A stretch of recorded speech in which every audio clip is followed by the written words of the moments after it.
So yan guys, nakabakasyon tayo. Bali, papalitan natin tong PVC door. Ito, nasira na kasi. So hindi ako eksperto maglagay nito. Bali, siguro napakadali lang naman to ikabit. Itong kwan nito, pinalagay ko na sa pinagbilhan ko. Bali, ang kakabit ko na lang ito, bisagra niya. Kasi nasira na yung bisagra niya guys.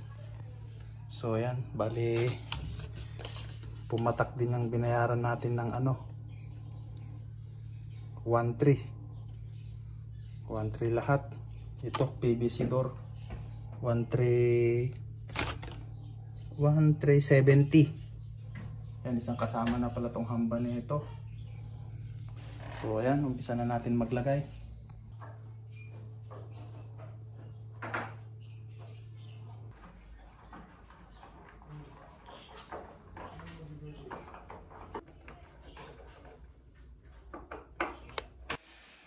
So ayan guys, natanggalan na natin. So itong hamba niya, ito pa rin yung hamba niya.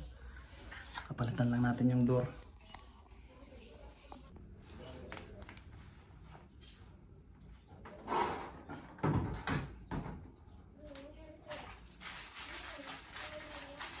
Kabit muna natin to.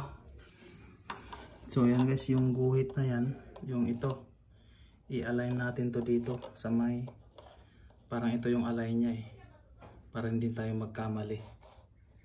Ayan, yung guhit na to, tsaka dito. Ay, so ayan guys, nadali din natin ito.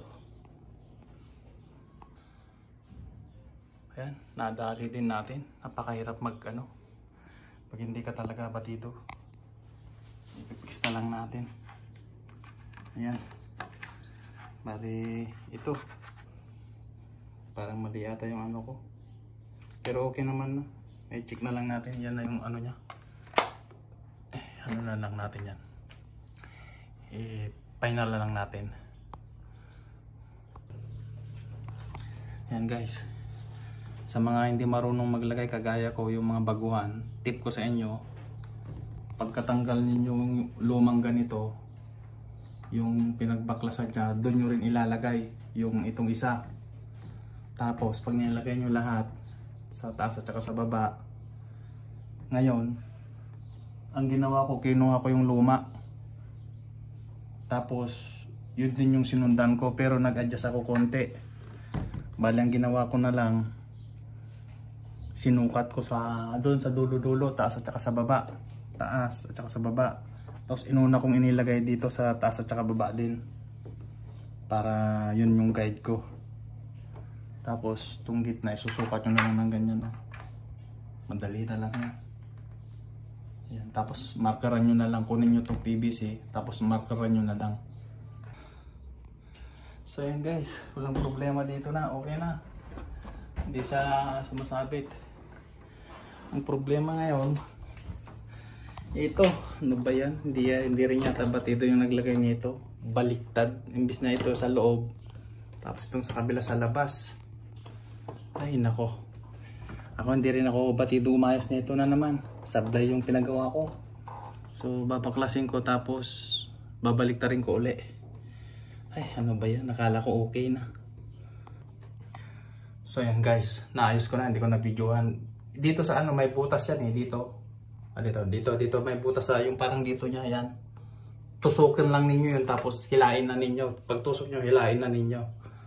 So yun, binaliktad ko ito. Which is dapat ito nandun, tapos ito nandun. Baliktad yung pagkakalagay ng ng pinagbilhan ko. Ano ba yan? Sige, ayusin na natin. Madali. Tingnan natin ito. Tatakpan. Yan guys. Oh, hirap talaga ata. Hindi tayo batido paglagay nito, pero matututo na lang tayo sa sa mga experience. Talagang matututo ka talaga pag Ayun na. Baliktad kasi yung pagkakalagay nung nung pinagbilang ko ng ganito, yung doorknob. Instead na ito lang naman yung baliktad.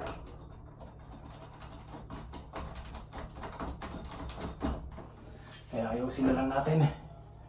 Kaya naman natin diskartehan. Diskarte Marino, sabi nga nila eh. So ayan guys, ibabalik na natin. Ito yung butas, kung nakikita niyo yung butas. Ito yung palat, yung ano din niya butas. Kailangan magtapat yan. Shoot mo lang yan. Ayan o, tingnan nyo guys, nagtapat. Tapos tulak nyo lang. Oh, yun, okay na. Ay, hindi naman tayo experienced guys, pero kaya na natin. Ay, so ayan guys, nakayos na natin. Yan, okay na.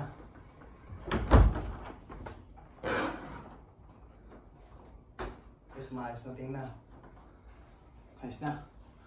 Yan, huwag niyong kalimutan mag-subscribe nga pala sa aking channel. Salamat.